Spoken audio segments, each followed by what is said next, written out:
भारत के साथियों, आज हमारे भारत के अंदर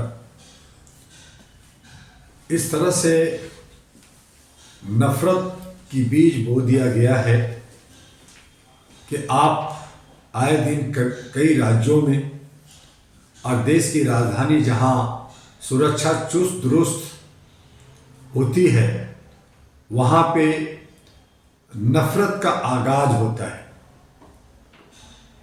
पुलिस डिपार्टमेंट अपने तमाम पदाधिकारियों को सैलरी देती है,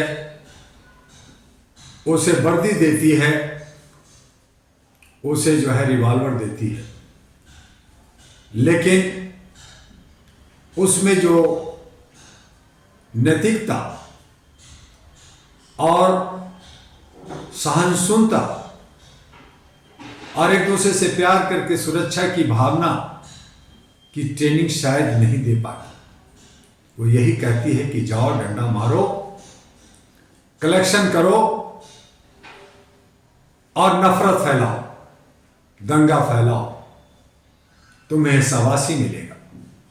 तो मैं तो यही कहना चाहूंगा कि कल जो इंद्रलोक में पुलिस ने जिस तरह से किया, उसे भारत रत्न मिलना चाहिए।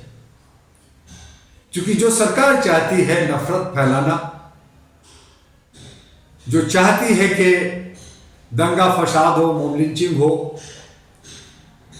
नफरत की बाजार गर्म हो, ताकि मुख्य मुद्दा से हमें भटकाया जा सके, रोटी कपड़ा मकान की बात ना हो, सुरक्षा और स्वास्थ्य की बात ना हो, आर्थिक आजादी और सामाजिक भागीदारी की बात ना हो तो सिर्फ नफरत ही नफरत। ऐसे सूरत में जो लोग नफरत पहुंचाते हैं, पब्लिक को तो नहीं मिलेगा, क्योंकि जो जनता है जनार्दन सिर्फ कहने के लिए है।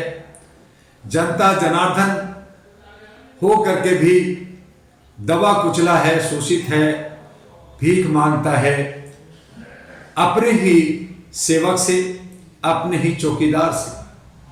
तो इसलिए जनता तो वो देख रही है, समझती भी है, लेकिन असहाय है, निर्बल है, कमजोर है। और दूसरी तरफ हमारा जो सेवक, जिसे सेवा करना चाहिए, वो दबंग है, शेर है, 56 इंच रखता है और वो हमें चीर फाड़ करके खाता है। हमारा चौकीदार जो हमें सुरक्षा देना चाहिए, हमारे घरों का, हमारे जान माल का, वो हमारे घरों पे कब्जा करके रहता है। हमारा ही पैसा, हमारा टैक्स से अपना पेट भरता है। इंद्रलोक की घटना मामूली हो सकता है आपके नजरों में, लेकिन ये आगाज कह सकते हैं, अभी अंजाम बाकी है। ये एक इशारा है जहां पे विपक्ष, जिसे कहते हैं विपक्ष पार्टियां हैं, उन्हें नफरत हटाने और ईवीएम हटाने का रैली और यात्रा करनी चाहिए। वहां पे सिर्फ न्याय की बात हो रही है, और वो भी जनता की न्याय नहीं बल्कि अपना न्याय। तो खानदानी न्याय लोग चाहते हैं, और वो न्याय सत्ता को पाने के लिए कि भाई हम भी सत्ता में रहेंगे, हम भी रहेंगे, हमें भी रोटी दो, हमें भी दूध दो। और इस तरह से जो 1 दर्जन के करीब जो गैंगस्टर हमारे बीच में है, जिसे आप पार्टी कहते हैं, वो पार्टी नहीं, 12 लोगों की गैंगस्टर अपने वर्चस्व बनाने के लिए, अपने को डॉन बनाने के लिए आपस में लड़ते हैं, जनता को बेवकूफ बनाते हैं, क्योंकि जनता की वहां पे किसी तरह का कोई एंट्री नहीं है। हमारे अंबेडकर जी ने, काशीराम सभी ने कहा कि अगर आपको अधिकार चाहिए तो सत्ता पाना होगा। तो ये हम लोग अपने अधिकार लेने के लिए सत्ता में जाना नहीं चाहते, और हम सब जो बिक जाते हैं उनके धमक से। वो हमारे ही पैसे के लूट करके हमारे ऊपर, हमारे पे शासन करता है, और शासन में जिनको दबंग नहीं बन पाते या नीचे हैं या विपक्ष में है, तो वो न्याय की बात, वो सत्ता की बात वो करते हैं, जबकि जनता जनार्दन को जो राजा है उसे करना चाहिए। इस तरह का जो इंद्रलोक की घटना हमें बहुत सारे सबक देता है। जो हरियाणा में घटना, मणिपुर में घटना, उत्तर प्रदेश उत्तराखंड में घटना, इन तमाम चीजों से जनता को सीखना चाहिए। हम आगे नहीं बढ़ के पीछे जा रहे हैं, हम अंधभक्त होते जा रहे हैं, हम नशे में चूर होते जा रहे हैं, हम गुलाम होते जा रहे हैं और अपने आप को समझते हैं कि हम राजा हैं। कैसा राजा? जहां लोकतंत्र नहीं है, जहां संविधान खत्म हो गया, वहां आप राजा कैसे हो सकते? ये तो हमें भी बताइए। जनता मालिक है, लेकिन जनता अपनी मर्जी से सड़क पे नहीं घूम सकता, अपनी मर्जी से अपनी आवाज नहीं उठा सकता, अपनी मर्जी से वो खाना पानी नहीं पी सकता, हवा नहीं ले सकता। उसे तो जो है हमारा सेवक, हमारा चौकीदार मुफ्त में चावल देगा, दाल देगा, पानी देगा, हवा देगा। हमारे सत्ता में चाहे वो राज्य के हो या केंद्र के हो, सभी देने की बात कर रहा है, राजा को देने की बात कर रहा है। जिस राजा से वो कलेक्ट करता है टैक्स, जिस राजा से पैसा लेता है और अपना जीविकोपार्जन, अपने परिवार का, अपने सारे भोग विलास का सामान इकट्ठा करता है और दबंग भरता है, वो नौकर, वो सेवक राजा को कहता है कि तुम्हें मैं 1000 दूंगा, 2000 दूंगा, फ्री दूंगा, चावल दूंगा, ये दूंगा, वो दूंगा।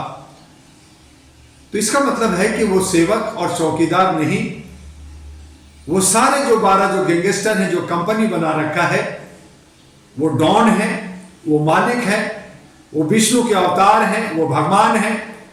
और हम लोग जो है जनता, जो 141 करोड़ है, वो जो है कमजोर, निर्धन, असहाय, बेवश लोग हैं। ऐसी सूरत में हमें और आपको, जो हम आप बात करते हैं, आज हमने कुछ सर्वे करवाया था कुछ दिन पहले, तो हमें सभी समुदाय के लोग, चाहे वो क्रिश्चियन हो, सिख हो, हिंदू हो, मुसलमान हो और अन्य दलित शोषित हो, ओबीसी हो, सब ने कहा बीजेपी हारनी चाहिए। अगर बीजेपी हारनी चाहिए तो क्यों हारनी चाहिए? वो तो आपको दे रहा है, आपको मुफ्त में दे रहा है, आपको ताली थाली दे रहा है, आपको 15 लाख दे रहा है, आपको रोजगार दे रहा है, आपको शिक्षा स्वास्थ्य दे रहा है, आपको नौकरी दे रहा है, तो फिर हारना क्यों चाहिए? तो आप उस जुमलेबाजी को सच मानते हैं और जो सच्चाई से आप दूर हटते हैं, तो कहीं ना कहीं हमारे आप में कमी है। राजा जब सोया रहेगा, राजा जब नशे में होगा, राजा जब मद मस्त होगा, तो चींटी आपको, जो 12 चींटी है, जो समूह बना करके आपको खत्म तो कर देगा ही। ये कमाल की बात है कि राजा प्रजा बना हुआ है, राजा कमजोर और भिखमंगा बना हुआ है, और राजा का नौकर, सेवक, चौकीदार, बादशाह बना हुआ है, और वो अहम और दबंग से कहता है कि मैं राजा तो रहूंगा, कोई कुछ नहीं कर सकता।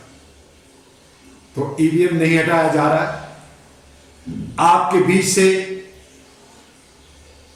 जो व्यवस्था है, चाहे इलेक्शन कमीशन हो, चाहे न्यायपालिका हो, चाहे कार्यपालिका हो, चाहे सिक्योरिटी हो, चाहे सुरक्षा हो, सब नौकर के कब्जे में है, चौकीदार के कब्जे में है। आपके पास है क्या? आपके पास सिर्फ और सिर्फ घंटा बजाने के लिए है, और हम घंटा बजा करके बहुत खुश हो रहे हैं और अपने पेट काट कर करके, दिन रात मेहनत मजदूरी कर करके अच्छा सा चावल, घी, फ्रूट हम उन्हें खिला रहे हैं, तो गलती किसकी? आपको सोचना है। ये कड़वा सच आपको बुरा लगेगा, लेकिन ये सचमुच में कड़वा सच है, और इसी कड़वा सच के साथ हमें और आपको जीना है। जरूरत आन पड़ी है कि जब अगर आप अपने अधिकार के लिए, अपने हक के लिए जीना चाहते हैं, आप चाहते हैं मानवता के साथ आगे बढ़े, आप चाहते हैं कि आपको इंसानियत और ह्यूमैनिटी के साथ हर एक को साथ लेकर के चलना है, तो आपको एक पार्टी का इंतजार है, और वो पार्टी है AHRA national party, all India human rights national party, जिसकी चुनाव चिन्ह है चकला बेलन, जिसके राष्ट्रीय अध्यक्ष है डॉक्टर दुआ। उस पे अच्छे सच्चे लोग, पढ़े लिखे लोग, समझदार लोग कम पैसे में अपनी चुनाव प्रक्रिया अपनी जनता तक आवाज पहुंचा करके आप जनप्रतिनिधि बने, जो करोड़ों अरबों रुपए लूट कर करके आपके ऊपर जो खर्च करते हैं, आपका पैसा, उनसे बचना है। और अहरा नेशनल पार्टी के साथ आकर 2024 का जनरल इलेक्शन में हिस्सा लीजिए, सांसद बनिए, और जिन जिन राज्यों में विधायिका का चुनाव है वहां पे एमएलए की तैयारी कीजिए। अपना बायोडाटा, अपना फोटो, अपना वोटर कार्ड लेकर करके अहरा और एएनपी, अहरा नेशनल पार्टी यानी all India human rights national party के कार्यालय U137 स्ट्रीट नंबर 3, गली number 3, near Laxmi Nagar metro station, gate number 4, Shakarpur, Laxmi Nagar, Delhi 110092 पर संपर्क करें। हमसे व्हाट्सएप पे भी बात कर सकते हैं। सामाजिक सरोकार के लिए, मानवता को आगे बढ़ाने के लिए जो लोग सिर्फ सामाजिक काम करना चाहते हैं, वो all India human rights association के साथ जुड़ करके काम करें। जो लोग राजनीतिक में सत्ता लेना चाहते हैं, अधिकार पाना चाहते हैं, और इन तमाम जो कॉर्पोरेट द्वारा जो बदमाश डॉन हो गए हैं, उन्हें हराना है, उनको भगाना है देश से, तो उसके लिए अहरा नेशनल पार्टी से संपर्क करें। और हमारे व्हाट्सएप नंबर जो 9213493068 और 9313125531, और तीसरा नंबर है 9910636345 पे संपर्क करें। और हमारा ईमेल भी लिख सकते हैं ahradua@gmail.com, और दूसरा ईमेल है ahradua@tua1@gmail.com, ahradua1@gmail.com। इस पे भी अपना विचार लिखें। आपको अगर कहीं हमारी बातों से ठेस पहुंचा है तो उसके लिए मैं क्षमा चाहूंगा। हम लोग गलियों में चीखते चिल्लाते हैं, हम लोग प्रचार प्रसार भी करते हैं, हम लोग धरना प्रदर्शन भी करते हैं, हम लोग अपने कमाई का 75% यूं ही बर्बाद कर देते हैं, और हमारे ही पैसे पे गुर्राने वाले जंगली कुत्ते, जंगली जो है लोमड़ी हमें नोच रहा है। उनसे बचना है और अपने आप को, लोकतंत्र को बचाना है, संविधान को बचाना है, और तभी ये जो नफरत की बाजार खत्म होगा। और इसके लिए अहरा all India human rights association आपके साथ है। आज बस इतना ही, कल मिलेंगे। जय हिंद, जय भारत, नमस्कार।